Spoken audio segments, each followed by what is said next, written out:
నమస్కారం. ఈరోజు మా జనసేన ఆఫీస్ దగ్గరికి డిఎస్సి డిస్ట్రిక్ట్ సెలక్షన్ కమిటీ ఆ ఇష్యూ మీద చాలామంది యూత్ వచ్చారు. నేను వాళ్ళని ఏంటో అర్థం చేసుకుంటే ట్రై చేశాను.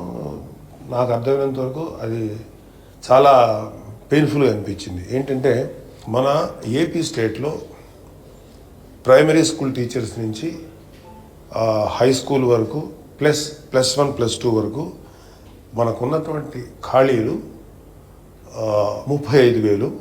రేపొద్దున 1 year 2 years రిటైర్ అయిపోతే కూడా చాలామంది టీచర్లు దాదాపు 40,000 మందికి రీచ్ అవుతారు. రాజశేఖర రెడ్డి గారు వాడిన కాన్సెప్టే జగన్మోహన్ రెడ్డి గారు మెగా డిఎస్సి రిలీజ్ చేస్తాం అంటే 35,000 పోస్టులకి టీచర్లు భర్తీ చేస్తాం అనేటువంటి మాట చెప్పారు. జరిగిపోయి ఇంచుమించు 5 సంవత్సరాలు పూర్తిగా వస్తున్న తరుణంలో మొన్న ఒక 6,000 మంది అని అనౌన్స్ చేశారు. ఇది 6,000 మంది, 35,000 పోస్టులకి 6,000 మంది అనౌన్స్ చేశారు. సో ఇంకా చాలా దీంట్లో ఈ క్లిష్టమైనటువంటి మ్యాటర్ ఉన్నా కూడా నాకు అర్థమేం జరిగేది ఏంటంటే వీళ్ళందరూ కూడా ఈ కుర్రవాళ్ళందరూ కూడా ఒక ఈ qualified TET teacher eligibility test pass అయిన వాళ్ళు ఇంచుమించు 10 లక్షల మంది ఉన్నారని వాళ్ళు చెప్తున్నారు.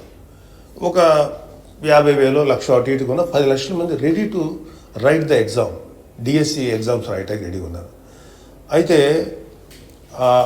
ఇంచుమించు 5 ఏళ్ళ నుంచి వెయిట్ చేస్తున్నారు. వీళ్ళందరూ పిల్లలు కూడా రాసి రెడీ అయ్యి ఇంట్లో తల్లిదండ్రులకు భారం అవుతున్నాం అనే బాధ వాళ్ళలో, అట్ ద సేమ్ టైం మేము ఇంకా మాకు జాబులు రావట్లేదని కళలో ఒత్తిలేసి వీళ్ళందరూ యంగ్స్టర్స్. బాధ అనిపించింది ఏంటంటే వీళ్ళందరూ కూడా మనస్ఫూర్తిగా ఇంచుమించు వీళ్ళలో ఈ డిఎస్సి అనే ఆశ చూపించినందుకు జగన్మోహన్ రెడ్డి గారికి ఇంచుమించు ఒక 7-8 లక్షలు, ఆ రోజుల్లో 6 లక్షల మంది ఉన్నా సరే 6 లక్షల మంది ఇంచుమించు 5 లక్షల మంది పైగా చాలా మా లైఫ్లు మారిపోతాయి, మా జీవితాలు మారిపోతాయి అనే దీంట్లో వైసీపీని గెలిపించారు వీళ్ళందరూ. ఇవాళ గెలిపించిన వాళ్ళని ఉపయోగపడక ఎవరికి ఉపయోగపడండి ప్రభుత్వం ఎందుకని నాకు అనిపిస్తుంది. It's very bad. ఎందుకంటే వాళ్ళ పవన్ కళ్యాణ్ గారు చాలాసార్లు చెప్పారు, వయసు అయిపోతుంది ఇంకా తల్లిదండ్రులకు భారంగా అయిపోతున్నాం అనే బాధ యూత్లో ఎంత ఉంది.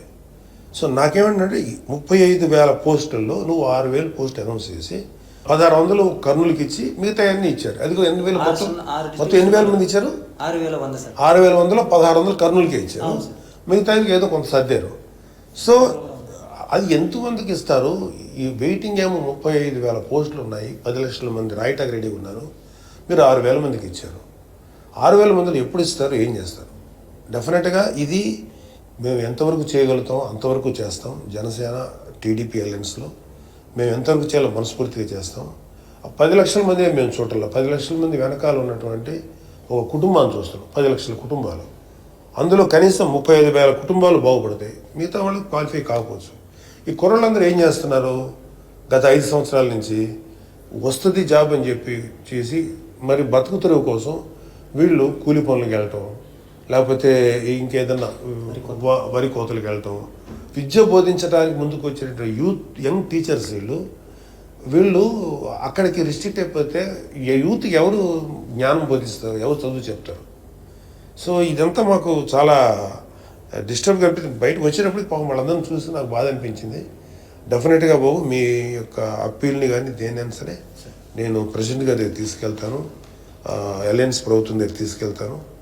డెఫినెట్గా రాబోయే జనసేన అలయన్స్ ప్రభుత్వంలో మా వరకు మీకు ఎంతవరకు న్యాయం చేయగలం అంతవరకు న్యాయం చేస్తాం.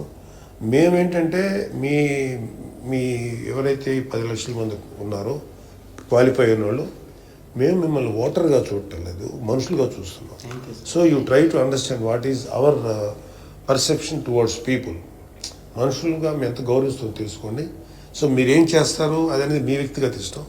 బట్ జనసేన టీడీపీ అలయన్స్ ప్రభుత్వం వచ్చిన తర్వాత మాత్రం డెఫినెట్గా దీని మీద అడ్రస్ చేయాలని చెప్పి నేను గట్టిగా నేను పోరాడుతాను. అయితే మీ తరఫున నేను పవన్ కళ్యాణ్ గారు చాలా పెద్ద మనసు ఉన్న వ్యక్తి, ఆయన మిమ్మల్ని అర్థం చేసుకొని మీకు కోఆపరేట్ చేస్తాను. ఓకేనా? థ్యాంక్ యూ బాబు. మీ పేర్లు ఏంటండి? చంద్రశేఖర్, శివకుమార్, భార్గవ్ సాయి, రమేష్. వీళ్ళు 4 లోపలికి వచ్చారు.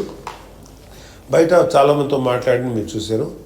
సో మీ అందరికీ మేము ఎంతవరకు న్యాయం చేయాలో మనస్ఫూర్తిగా న్యాయం చేస్తాం.